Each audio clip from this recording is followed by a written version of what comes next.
ನಮಸ್ಕಾರ Karnataka, welcome back to my channel. Morning 6:30 ಆಗಿದೆ, ಹೊರಡ್ತಾ ಇದ್ದೀನಿ ಇವಾಗ ಮನೆಯಿಂದ.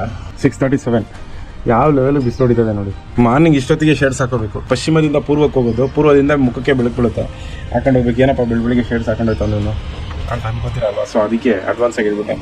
ಇವತ್ತು ಸ್ವಲ್ಪ ತುಂಬ ಕೆಲಸಗಳಿದ್ದಾವೆ, ಬನ್ನಿ ತೋರಿಸ್ತೀನಿ ಇವತ್ತೆಲ್ಲ ಇನ್ನೇನೆಲ್ಲ ಮಾಡ್ತೀನಿ ಅಂತ ಅಂದ್ಬಿಟ್ಟು. ಹಳೆ ಕಾಲದವರು ತುಂಬಾನೇ ಗಟ್ಮುಟ್ಟಾಗಿದ್ರು. ಬೆಳಗ್ಗೆ ಹೋದ್ರೆ ಸಂಜೆ ತನಕ ದುಡಿತಾ ಇದ್ರು. ಇವಾಗ ಬೆಳಗ್ಗೆ ಹೋದ್ರೆ ಸಂಜೆ ತನಕ ಯಾರು ದುಡಿಯೋರಿಲ್ಲ, ಅಷ್ಟು ಗಟ್ಮುಟ್ಟಾಗೂ ಇಲ್ಲ. ಬೆಳಿಗ್ಗೆ 7 ಗಂಟೆಗೆ ಶುರು ಮಾಡ್ತು ಅಂತಂದ್ರೆ 11-11:30 ಸ್ಟಾಪ್ ಮಾಡ್ಬಿಡ್ತಾರೆ. ಫಸ್ಟ್ ಗಿಡ ಪ್ಲಾಂಟೇಶನ್ ಮಾಡ್ತಾ ಇದ್ದೀನಿ ಈಗ.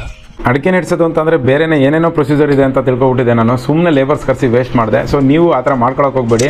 ನಾನು ಆಲ್ರೆಡಿ ಬಾಳೆಗೆ ಅಂತ ಅಂದ್ಬಿಟ್ಟು ಆಳವಾಗಿ ಉಳುಮೆ ಮಾಡಿಸಿರೋದ್ರಿಂದ ನನಗೆ ತುಂಬ ಈಸಿ ಆಯಿತು. ಜಾಸ್ತಿ ಒಳಗಡೆನೂ ನೆಡೋ ಅವಶ್ಯಕತೆ ಇಲ್ಲ. ಯಾಕೆಂದರೆ ಸುಳಿ ಒಳಗಡೆ ಮುಳುಗ್ತು ಅಂತಂದರೆ ಅಡಿಕೆನೂ ಅಷ್ಟೊಂದು ನೀಟಾಗಿ ಬರೋಲ್ಲ. ನಾವೇ ನಮ್ಮ ಲೇಬರ್ ಕೈಲೇ ಮಾಡಿಸ್ಬಿಡ್ಬೋದು. ಹಾಗೆ ಇವತ್ತು ಅಡಿಕೆ ಎಲ್ಲ ಪ್ಲಾಂಟೇಶನ್ ಕಂಪ್ಲೀಟಾಗಿ ಮುಗೀತು. ಇವತ್ತಿನ ದಿನನೂ ಮುಗೀತು. ಇನ್ನು ತುಂಬಾ ಕೆಲಸಗಳಿದ್ದಾವೆ. ನಾನು ನಾಳೆ ಏನು ಮಾಡ್ತೀನಿ ಅಂತ ಅಂದ್ಬಿಟ್ಟು ನೆಕ್ಸ್ಟ್ ವೀಡಿಯೋದಲ್ಲಿ ತೋರಿಸ್ತೀನಿ. Keep watching. Thank you.